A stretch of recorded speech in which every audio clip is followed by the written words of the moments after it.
For 5 minutes of questioning. Thank you, and thank you so much, and thank you for doing this hearing.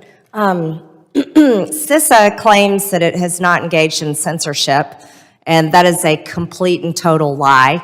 Mr. Schellenberger, I read an article recently that you had written, and it was about me, and the fact that I had been censored, and it was through CISA engaging with the DNC, the NAACP, Homeland Security, flagging my tweets, writing tickets on them, and also, amazingly, which to my shock, I read details of these tickets, making up complete falsehoods about me. Talk about misinformation.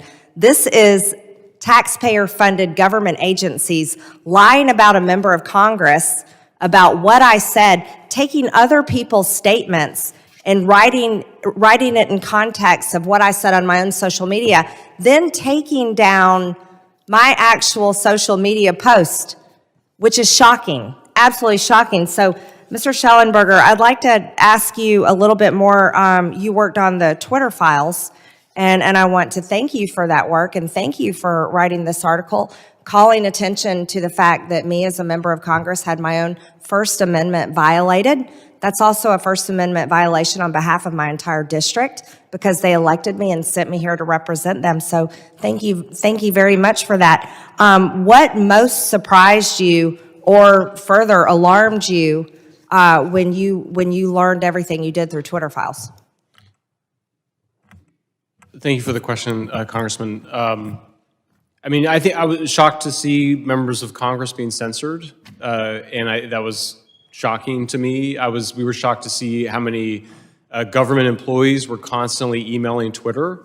And Carlos Monje, an executive I cited in my Twitter files on the Hunter Biden laptop, complained about all the pressure that they were getting from the federal government.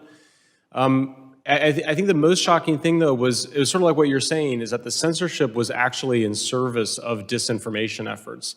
And that what you're really looking at when you're looking at the Cyber Threat Intelligence League is an operation that looks like it's like a military intelligence operation that clearly they drew right from fighting terrorists abroad, and they turned those tools against the American people.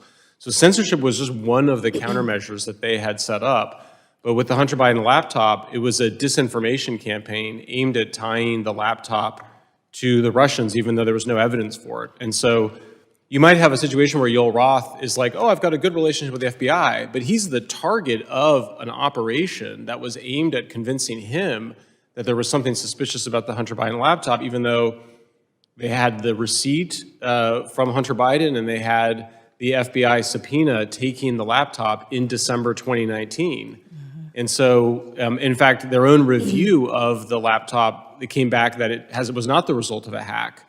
And so what you see is that, I think, to what Mr. Chenoweth was describing, is it's not just coercion. They're actually sort of, I don't know how do you describe it, they're kind of working these guys.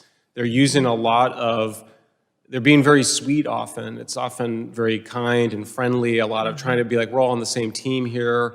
You have to remember, I think it was over 96% of all Twitter executive donations went to Democrats, so it's a very partisan institution to begin with.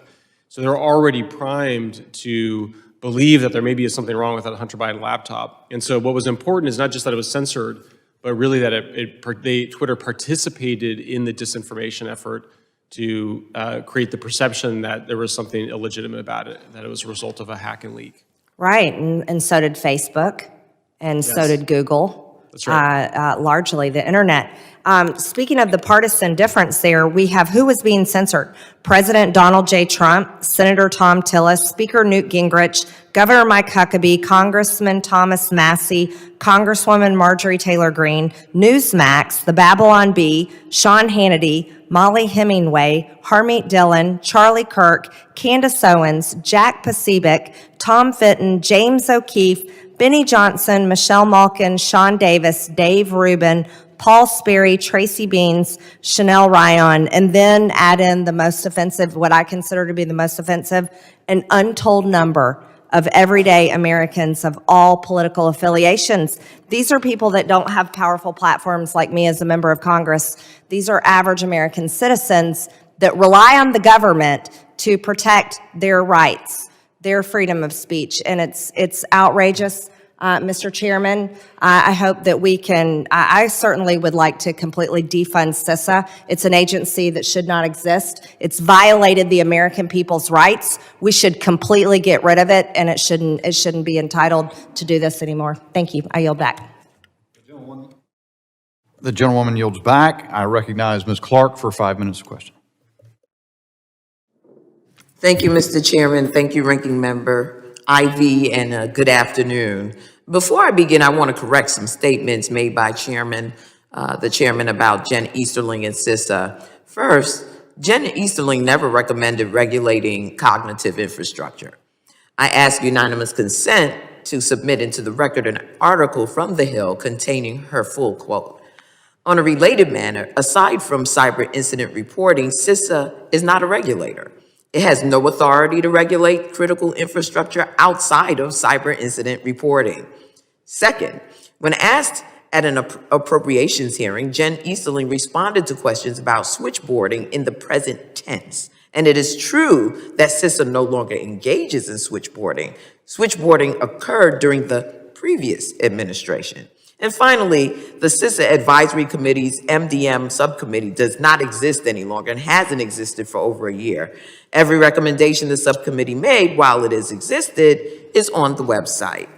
So having said that, there's been a lot of discussion and fear-mongering about the work of DHS and CISA in particular, and I appreciate this opportunity to set the record straight. Mr. Sullenberger, in your testimony, you advocate for abolishing CISA, an agency created by legislation led by former committee chairman Mike McCall, a Republican, and signed into law by former President Donald Trump. At the time, President Trump stated that CISA would, and I quote, lead federal government's civilian response to cyber threats against our nation. And we've had many, many threats. The men and women of the new Cybersecurity and Infrastructure Security Agency will be on the front lines of our cyber defense. They will partner with the private sector and all levels of government to defend America's power grids, banks, telecommunications, and other critical parts of our economy. As the cyber battleship evolves, this new agency will ensure that we confront the full range of threats from nation states, cyber criminals, and other malicious actors, of which there are many. This is an enormous mission. Over the past 5 years, CISA has rapidly built capacity to help state and local governments and critical infrastructure defend against and build resilience to a range of cyber threats. CISA spends $45 million of its nearly $3 billion budget on election security. So, Mr. Schellenberger, do you know what percent of CISA's budget, overall budget, that is? Well, let me tell you that's about 1.5% of its overall budget. It's about 1.5%. Of the $45 million CISA spends on election security, about $2 million of those funds are used to support efforts to counter influence operations. Mr. Schellenberger, do you know what percentage of CISA's budget that is? Too much. It's not even 1/10% of CISA's overall budget. And yet here we are debating. Hold on, excuse me. I'm reclaiming my time. Mr. Chairman, at the outset, it is clear that CISA has not engaged in any nefarious or unconstitutional activity. There is simply no evidence of it, but suggesting to abolish an agency because you disagree with less than 2% of what it does is just not a serious recommendation. So let me thank you, Mr. Chairman, and I yield back the balance of my time. The gentlewoman yields back.